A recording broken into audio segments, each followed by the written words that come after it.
حضور جان کائنات صلی اللہ علیہ وسلم کو اللہ تعالیٰ نے 4 بیٹیاں عطا فرمائیں. کتنی؟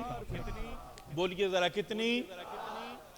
پہلی بیٹی جو ہے آپ کی ان کا نام ہے سیدہ زینب. کیا نام ہے؟ برکت کے لیے نام لو, سیدہ زینب. اس کے بعد اللہ نے جو بیٹی عطا فرمائی ان کا نام ہے سیدہ رقیہ. کیا نام ہے؟ اس کے بعد جو اللہ نے بیٹی عطا فرمائی ان کا نام ہے سیدہ ام کلثوم. کیا نام ہے؟ اس کے بعد اللہ نے جو بیٹی اور شہزادی عطا فرمائی ہے ان کا نام ہے سیدہ فاطمۃ الزہرا. تو اللہ نے اپنے نبی کو کتنی بیٹیاں عطا فرمائی ہیں؟ بولیے ذرا کتنی؟ 4. پہلی بیٹی کا نام کیا ہے؟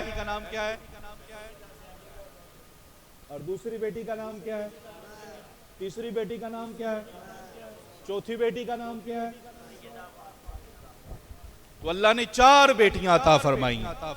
اب جو یہ کہے کہ ایک بیٹی عطا کی ہے باقی 3 کا انکار کر دے تو وہ حضور کی آل کا انکار کرنے والا ہے کہ نہیں ہے؟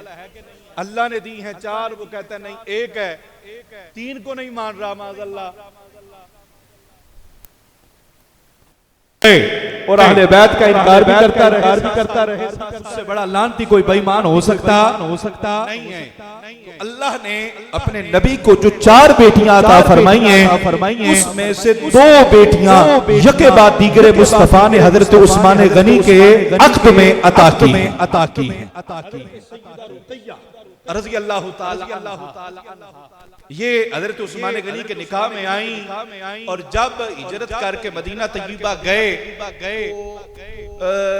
جب پہلا غزوہ حق و باطل کا جب وقوع پذیر ہوا غزوہ بدر کے نام سے تو حضرت عثمان غنی بھی ساتھ چلنے لگے. میرے کریم فرمانے لگے نہیں عثمان تم نہیں جاؤ گے. یا رسول اللہ کیا وجہ ہے؟ اس سے ناراضگی ہے. فرمایا نہیں ناراضگی نہیں ہے لیکن میری بیٹی بیمار ہے. میری بیٹی کیا ہے؟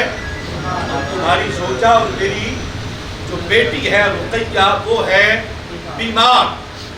تو وہ چونکہ بیمار ہیں تو ان کا خیال رکھنے کے لیے تم ادھر گھر میں رہو گے, ان کی تیمارداری کرو گے, تم بدر میں شریک نہیں ہوگے.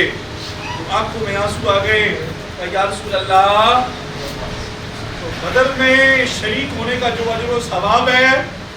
فرمایا عثمان ہم رحمت للعالمین ہیں, پریشان ہونے کی ضرورت نہیں ہے. باقی صحابہ ان کو غزوہ بدر کا اجر و ثواب تب ملے گا جب وہ میدان بدر میں اتریں گے.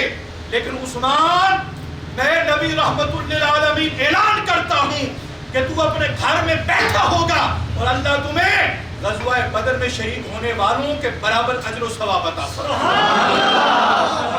یہاں پہ مفتی احمد یار خان نعیمی علیہ رحمہ آپ لکھتے ہیں کہ یہ مصطفیٰ کریم علیہ السلام کا اختیار ہے کہ جتنے صحابہ 313 وہ غزوہ بدر میں اترے, میدان بدر میں اترے, انہوں نے تلوار نکالی, جہاد کیا, کافروں کو واصل جہنم کیا, خود زخمی ہوئے, تب جا کے اللہ نے ان کو اجر و ثواب عطا فرمایا. لیکن یہ عثمان ذو النورین ہیں, عثمان غنی ہیں, یہ مدینہ طیبہ میں بیٹھے ہیں, اپنے گھر میں بیٹھے ہیں. مفتی صاحب فرماتے ہیں اللہ تعالیٰ نے عثمان غنی کو اور اللہ تعالیٰ نے عثمان غنی کے گھر کو بدر کا میدان بنا